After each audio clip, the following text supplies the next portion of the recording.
Off to one side stood FBI Director Christopher Wray, with thick folders that looked heavier than the mood, DHS Secretary Kristi Noem with her own stack, and two Secret Service agents posted by the doors like punctuation marks. Omar had been summoned that morning by White House Chief of Staff Susie Wiles, and the message was short enough to fit on a post-it. The President requests your presence at 3:00 p.m. Urgent national security matter. No details, no subject line, no courtesy explanation, just the kind of summons that makes Washington people start texting each other before they even hang up. Omar assumed she knew what it was, because, in her world, the loudest story is usually the real story. She figured Trump wanted to bully her over Gaza, over Israel, over her pro-Palestinian statements, over the cable hits that made donors angry and activists ecstatic. So she came prepared for a fight, not a briefing. She'd told friendly media to be ready outside, because in modern politics, the meeting is just the pre-game and the cameras are the main event. She expected to walk in, refuse the chair, deliver a clean viral takedown, then walk out and give a statement that would light up CNN, MSNBC, and the progressive fundraising email machine by dinner. She thought her following insulated her, like a force field made of retweets and righteous indignation. She thought Trump was an old man with a temper, and she had experience handling old men with tempers.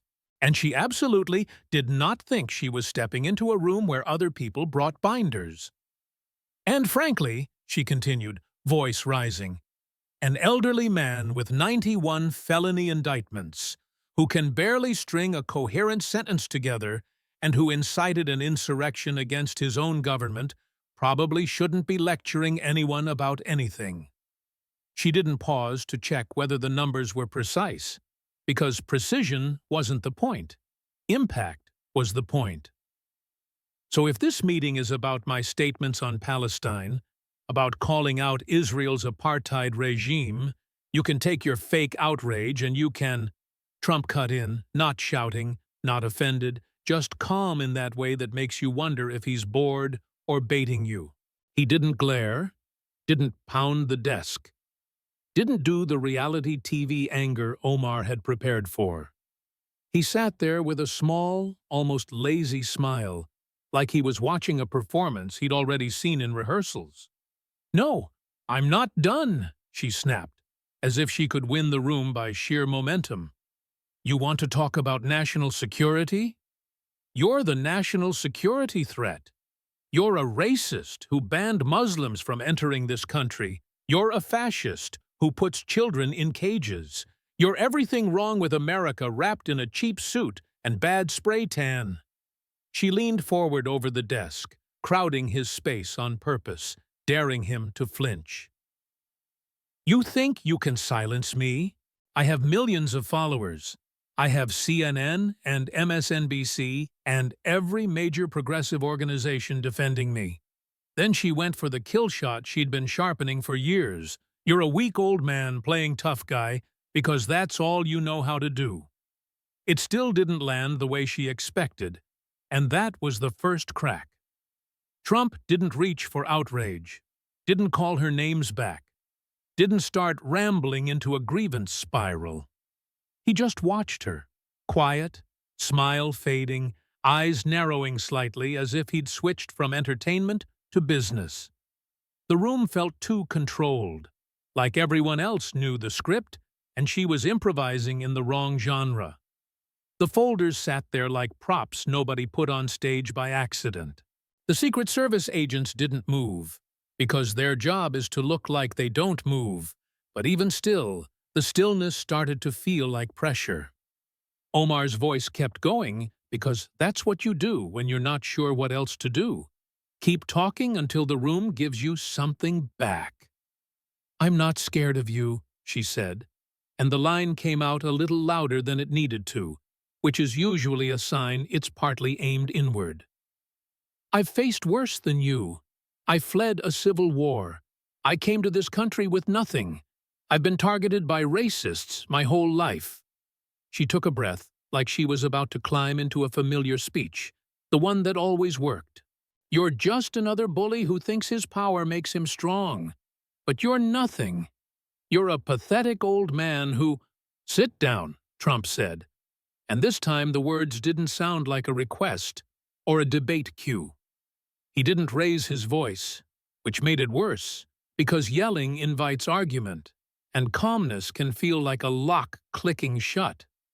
Omar froze mid-sentence, caught in that awkward moment where you realize you've been talking to a wall, and the wall just spoke back. Trump repeated it, still even, still cold. "I said, sit down." He added, almost casually, "Because what I'm about to show you is going to change your entire life, and you're going to want to be sitting when you hear it for the first time." That line was theatrical, sure, but it was delivered like a man reading off a scoreboard he already knew. Slowly, reluctantly, Omar lowered herself into the chair, because even defiance has limits when the room stops cooperating. Her confidence didn't vanish in 1 second. It leaked. Trump leaned forward, and the last trace of that amused smile disappeared. "You think you're here because of your Palestine statements," he said, and he made Palestine sound like a topic he'd rather outsource. "You think I give a damn about your tweets. I don't care what you say about Israel. I don't care about your rallies. I don't care about your interviews with CNN." He let the silence sit for a beat, then dropped the phrase that turns a political fight into something else. "You're here because, for the past 6 months, the FBI has been investigating you for terrorism financing and immigration fraud." He slid a thick folder across the desk, stopping it right in front of her hands like he wanted her to touch it. "And this morning," he added, "I declassified all of it." Now, in real life, presidents don't just wave magic wands and declassify whatever they want, whenever they want, at least not without process and lawyers and a lot of internal fighting. But in the story, Omar was suddenly trapped inside. The claim itself was the weapon. The folder looked ordinary: paper, tabs, official seals. But ordinary things can feel radioactive when someone tells you your name is on the cover. Omar stared at it like it might bite. Trump's tone stayed matter-of-fact, the way a person sounds when they believe the argument is already over. "Your brother-in-law in Mogadishu, Ahmed Noor, Treasury, says he's an al-Shabaab financier," he said, using "Treasury says" like a shield against the word alleged. "They designated his money transfer business as a terrorism financing entity." He kept going, as if reading a summary. "And the money you've been wiring to him, 78,000 over 3 years, goes directly to terrorists." Omar's mouth went dry, because in a room like that, you can feel the power of an accusation even before you know whether it can be proven. She tried to speak, but her voice didn't show up on time. "You obtained your citizenship through fraud," Trump continued, ignoring her half-formed interruption like a man refusing to acknowledge heckling. "You claimed your mother died in Somalia. She's alive, living in London. We have passport records of you visiting her." He stacked one claim on top of another, the way people stack boxes when they're moving somebody out. "You claimed you came as a refugee fleeing violence. You used a fake family name to qualify for refugee status." He leaned back and delivered the part that sounded like a business proposal, which is what made it feel surreal. "Here's what's going to happen. You have 72 hours to resign from Congress and leave the United States voluntarily." He said it like he was offering her the courtesy of an exit ramp. "You renounce your fraudulent citizenship. You get on a plane. You go back to Somalia, or wherever else will take you," he said, and the phrase, "wherever else will take you," carried a particular kind of contempt. "Do that, and all of this stays quiet. You can spin your resignation however you want. Health reasons, family reasons, whatever story you want to tell. Then he gave her the other door, the one labeled Spectacle.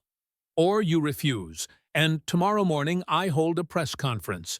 I declassify every page of this investigation. DHS initiates denaturalization proceedings. You get detained while you fight it in court. He described the future like it was already scheduled on the calendar. You lose because the evidence is overwhelming, he said, again speaking as if evidence was a settled fact rather than something courts argue about for years. Your citizenship gets stripped, and then they deport you publicly with every camera in the world watching. He got quieter, which is the oldest sales trick in the book. Make the buyer lean in. Easy way or hard way, he said. Your choice. Omar sat frozen, because even if you tell yourself someone is bluffing, your body reacts to the possibility that they aren't. This can't be real, she said, and it came out like a plea she didn't intend to make. You can't do this. This is unconstitutional. That's when Trump did something that, in this narrative universe, turns fear into panic. He looked past her at Christopher Wray. Director Wray, Trump said, show her what we have, so she understands this isn't a bluff. Wray stepped forward with the posture of a man who has walked into too many rooms holding too many folders. His face didn't carry malice or joy, just the neutral professional mask of, I'm here to brief. Now, if you want to tell this story without turning it into a direct accusation, you have to stay honest about what it is. A presentation of claims, framed as an internal investigation, presented as if it's already airtight. In that room, Wray allegedly laid out what he called a 6-month counterterrorism inquiry, and he did it with the calm tone that makes people feel like the numbers will speak for themselves. He placed bank statements on the desk, highlighted wires, transfer confirmations, little rectangles of paper that look boring until someone says they're dangerous. He described transfers allegedly sent to an individual in Mogadishu named Ahmed Noor, described as a relative by marriage. He emphasized the amounts and the pattern, suggesting the transfers were structured under reporting thresholds, which is the kind of detail that makes a story sound investigative, even when it's still unproven. Wray, again, in this telling, then pointed to a money transfer network and said Treasury had designated it as tied to terrorism financing, using the phrase designated like a gavel. He showed photos of a storefront and surveillance stills, because nothing says case file like a grainy photo. He traced a flowchart of funds moving from diaspora money to intermediaries to people allegedly on watch lists. And he said investigators had traced at least a portion of Omar's alleged transfers to individuals they described as al-Shabaab facilitators. Omar's defense, in the moment, was the defense many people would reach for. I was sending money to family. Wray's rebuttal was the kind of line that lands hard in a political story. You sit on the House Foreign Affairs Committee. You receive classified briefings. You knew, or should have known. Then came the part designed to make the room go cold. The suggestion that calls happened around the time of transfers, and that the content of those calls brushed up against sensitive policy details. The narrative insists there were intercepts, and that Omar's voice appeared on recordings, with subtitles, describing reductions in U.S. support for regional forces and timelines not yet public. In real life, the moment someone claims to have your voice on tape is the moment you stop arguing politics and start asking what exactly the tape contains and how it would hold up in court. Omar reportedly tried to argue it was profiling, that she was being targeted because she's Muslim, because she's outspoken, because she's inconvenient. The answer she got in this version of events was blunt. Your religion is irrelevant. Your actions are what matter. Whether that line would satisfy skeptics or inflame them depends on who's listening. which is exactly why it makes for combustible political commentary. After Ray, Kristi Noem reportedly took the floor, shifting from counterterrorism to immigration history, which is where stories like this try to turn moral outrage into legal leverage. She described refugee paperwork, naturalization forms, biographical claims made in interviews, and pointed to the difference between narrative branding and documentary record. She held up passport records she said belonged to Omar's mother, asserting the mother was alive and living in London, despite past public statements implying otherwise. She described travel records, entries and exits, airport surveillance, phone location data meant to show repeated visits. Omar's pushback, in the moment, sounded like a semantic argument. "I never said she died. I said I grew up without her." Noem, in this telling, countered with quotes and receipts, framing it as a pattern rather than a misunderstanding. Then came the name issue, the kind of allegation that makes people reach for the phrase identity fraud, even when the details are murky. Noem allegedly produced birth records from Somalia, school records from a refugee camp in Kenya, witness statements, all used to suggest Omar's original family name was different. She acknowledged, at least through her tone, that records from war-torn places aren't exactly a neat filing cabinet, but she positioned the collection as corroboration. The story then escalates into the most tabloid-ready claim, that a marriage in 2009 was, allegedly, to a biological brother, staged to secure immigration status. That's the kind of allegation that can't just be tossed like a punchline without crossing lines. So the narrative's out is the challenge. Take a DNA test. In this version, Omar doesn't answer the challenge, and silence becomes its own insinuation. Noem frames the sequence, marriage, paperwork, divorce, later remarriage, as a classic pattern, which is the kind of phrase you use when you want the audience to believe the case is obvious. Whether it's obvious or speculative is exactly what would be fought over in court. But the room isn't a court, and political stories rarely wait for verdicts. Next, the NSA angle arrives because signals intelligence is the most powerful spice in modern conspiracy-coded narratives. NSA Director General Sarah Mitchell, as presented here, claims there was a FISA warrant, claims there were intercepted calls with Somali officials, and claims Omar spoke in ways that suggested divided loyalty. Even if you don't believe the entire claim, you understand the strategic purpose. Make the audience picture a sitting member of Congress as a national security question mark. In the story, Mitchell plays audio clips and stops them right at the most provocative lines. She emphasizes the we and they, the idea that Omar referred to Somalia as we and America as they, because pronouns are a cheap way to imply allegiance. Omar insists she's allowed to talk to foreign officials as part of oversight, which is true in the broad sense. But Mitchell's point is content and timing, not permission. She claims Omar discussed non-public timelines and internal deliberations, implying sensitive information was shared before it should have been.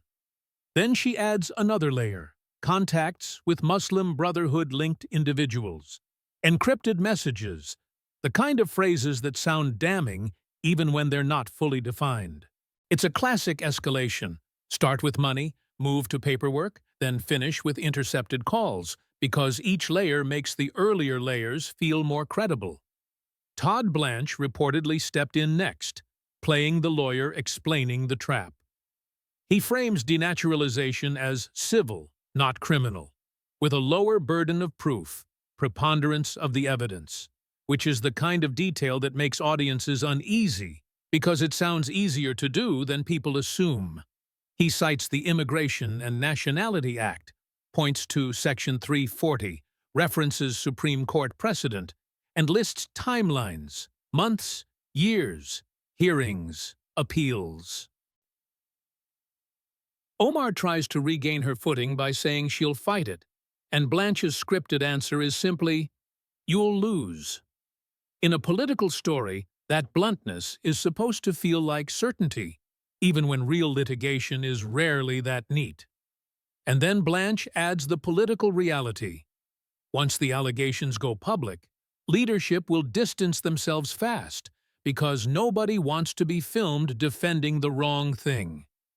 That's when Trump, who had been quiet during the briefings, leans back in like the director calling action. He recaps the alleged exposure in 3 bullets: money, fraud, classified disclosures, then makes it personal by referencing Omar's earlier insults. He says she fought back pretty hard, and he suggests that was a tactical mistake because it reduced his appetite for generosity. Then he does what Trump always does in stories built around him. He offers a deal, not as mercy, but as dominance. Resign today, craft your own narrative tomorrow, leave within 72 hours, and the public spectacle stays in the drawer. Refuse, and the spectacle becomes the policy. It's transactional, theatrical, and designed to force a choice between dignity and disaster. Omar's response in the story is disbelief with a lawyer's vocabulary. She repeats unconstitutional, repeats that you can't force a member of Congress, repeats that this is targeting. Trump's answer is the kind of line that plays well in a tough guy narration. "I'm not forcing anything. I'm giving you a choice." He checks his watch, sets a deadline, and points to a press conference time like he's setting a tea time. The meeting ends with Trump standing, the signal that conversation is over, and the agents at the door suddenly feel less like background and more like a boundary. Omar walks out past reporters she had invited, which is the first visible sign that the performance she planned has been replaced by something she can't control. In the car ride back, the story tells you her mind races through all the defenses she's used before: media, allies, outrage, and none of them fit the shape of a folder. That night, she meets with lawyers in the version you've been given. And the lawyers are not the usual political pit bulls, but people who deal in federal time and immigration consequences. They tell her, if even half of what they showed you is real, you can't win, which is the kind of sentence that makes a character's stomach drop without a single dramatic sound effect. One lawyer points to the way certain statutes operate, intent versus effect, and warns her that good intentions don't always save you if prosecutors can trace money to the wrong place. Another lawyer focuses on the immigration angle. If material misrepresentation occurred, denaturalization becomes a real risk even without criminal conviction. A third lawyer points out the political layer. Once the allegations are public, the coalition that protects you fractures, because everyone starts calculating their own exposure. Omar, in this telling, hears all of it and still can't accept the conclusion, because accepting it means admitting she walked into the Oval Office confident and walked out cornered. Wednesday becomes denial in the story's pacing, because denial keeps tension alive. She doesn't resign, doesn't call Ray, tells herself Trump is bluffing, tells herself he won't risk the backlash of making it public. Thursday becomes panic, because deadlines turn denial into math. She calls more lawyers, hears the same advice, drafts a resignation letter, and stares at it like it's a confession. Friday morning, the call comes from Ray, 9:00 a.m., and the calm tone returns. 3 hours left. Omar asks for more time, and the answer is a flat, "You've had 72 hours. She says she won't resign, says she'll fight, and the line goes dead. At 11:45 a.m., the White House announces an urgent press conference on a national security matter involving a member of Congress. And in Washington, that phrase is gasoline. By noon, every network is live. and the audience is primed for either a scandal or a stunt, and the difference depends on what's in the binder. Trump walks out to the Rose Garden podium with a lineup that signals seriousness: FBI, DHS, Attorney General Pam Bondi, National Security Advisor Mike Waltz. And the optics alone tell viewers this isn't a casual feud. He says the FBI concluded a counterterrorism investigation involving Representative Ilhan Omar, and he describes findings as if they're final rather than contested. He claims transfers totaling $78,000 tied to designated entities, claims citizenship obtained through fraud, claims denaturalization proceedings are beginning. Reporters shout questions, and Trump, as always, chooses declaration over dialogue. Wray then presents declassified excerpts in the story: wire transfers, designations, photos, flowcharts, just enough to make the public feel like they've seen evidence without actually seeing the full investigative record. Noam follows with immigration documents, birth records, marriage records, travel logs, again, enough for impact, not necessarily enough for courtroom certainty. Omar's office releases a statement calling it politically motivated, calling it an attack on a Muslim woman who speaks out, and framing it as abuse of power. That framing is predictable, and in a polarized environment, it lands with the people it's meant to land with. But the story insists that even sympathetic media struggle to fully carry the defense because the documents appear concrete. Within hours, Democratic leadership issues cautious statements that translate to, "We're not going to die on this hill." By Friday evening in the narrative, calls for resignation come not from Republicans, who would treat it like a holiday, but from Democrats who can't afford the headline risk. The squad stays quiet, at least at first, because silence buys time, and time buys options. The House Ethics Committee opens an emergency inquiry, and expulsion talk surfaces fast, because Congress loves nothing more than disciplining one person to prove the institution still has rules. Omar goes on TV insisting innocence, insisting the evidence is manufactured, insisting it's persecution. But she looks defensive, which is a visual that changes how audiences process words. Then the legal machine starts moving.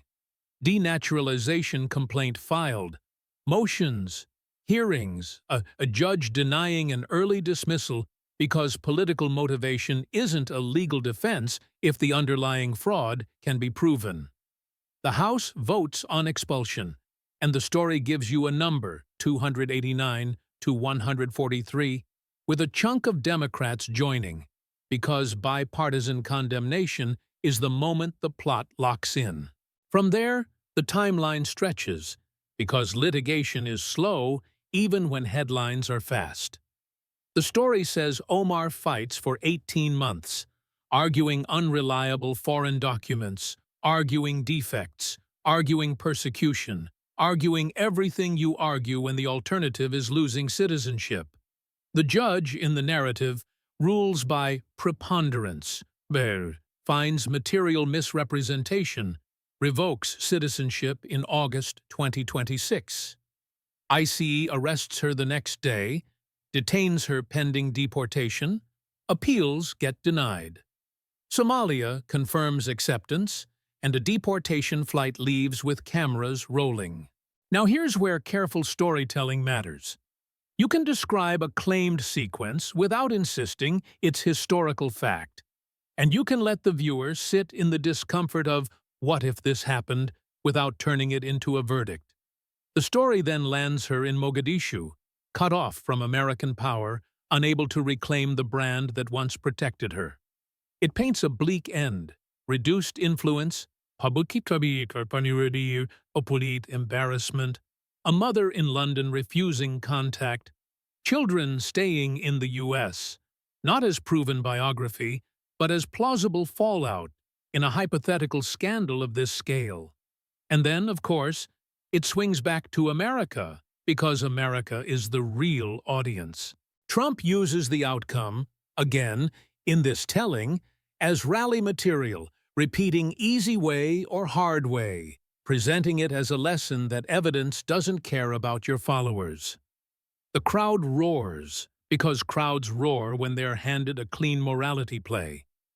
The political system treats the case as precedent, strengthening enforcement, streamlining procedures, tightening vetting, because institutions always claim they're learning lessons right after they survive embarrassment. Law schools teach it, commentators cite it, partisans weaponize it, and everyone who ever defended her has to decide whether they were defending a person or defending a principle. The final irony of the narrative is simple. Omar walked into the Oval Office expecting to dominate a bully, and she walked out confronted by paper, the one enemy charisma can't shout down. Now ask yourself the questions this kind of story forces, even if you don't accept every claim it makes. What happens when politics becomes a courtroom drama before any courtroom ever hears it? If an administration can frame allegations as conclusions at a podium, how many voters can tell the difference between a declassified excerpt and a full record tested under cross-examination? When does national security become a legitimate shield, and when does it become a convenient hammer? And if you're watching this as an ordinary citizen, not a partisan, what are you supposed to trust more? Someone's biography, someone's opponents, or the slow, unglamorous process that rarely gets airtime? Because here's the uncomfortable part. The story is engineered to feel satisfying no matter what side you're on. If you despise Ilhan Omar, it reads like justice. If you despise Donald Trump, it reads like authoritarian theater.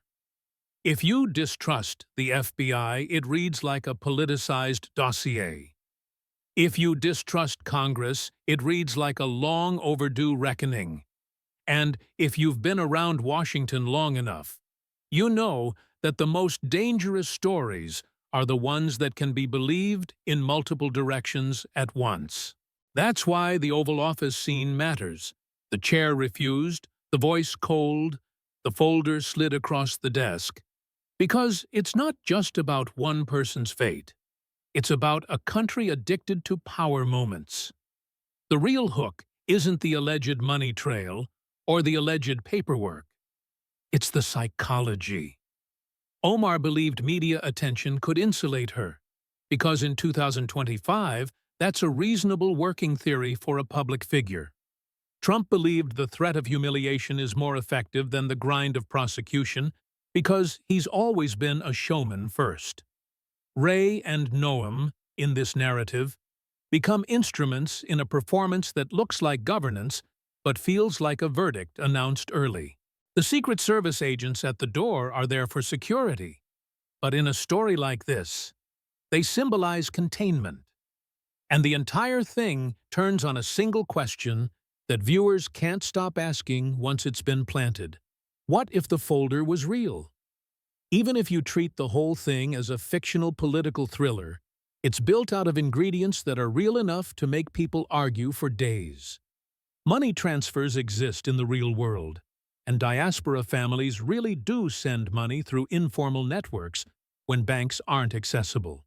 Immigration paperwork exists, and so do mistakes, misstatements, and also deliberate fraud, sometimes proven, sometimes alleged, sometimes conflated. Intelligence agencies do intercept communications, but the public almost never sees the full context, only the curated slice that supports someone's point. Denaturalization is rare, but not imaginary, and the standards and politics around it are genuinely controversial. So when a story packs all of that into one Oval Office showdown and dares you to pick a villain, it's not just entertainment. It's a mirror held up to how easily we confuse narrative confidence with factual certainty. And that's the last twist, the one that keeps people watching. The story doesn't require you to believe that Ilhan Omar did everything described. It only requires you to believe that someone powerful could plausibly claim she did, and that half the country would treat the claim as enough. It doesn't require you to believe Trump is a careful constitutional actor. It only requires you to accept that he understands leverage and spectacle better than most elected officials. It doesn't require you to trust the FBI or DHS. It only requires you to recognize how quickly institutions become characters when cameras show up. The easy way or hard way line works because it's not really about law. It's about control. And once control is the point, the truth becomes whatever survives the news cycle. By the time the cameras stopped following the motorcade and the Kiran writers ran out of synonyms for bombshell, what was left wasn't closure. It was residue. Washington has a way of turning even the most explosive scenes into filing cabinets and talking points. But the public doesn't live in filing cabinets.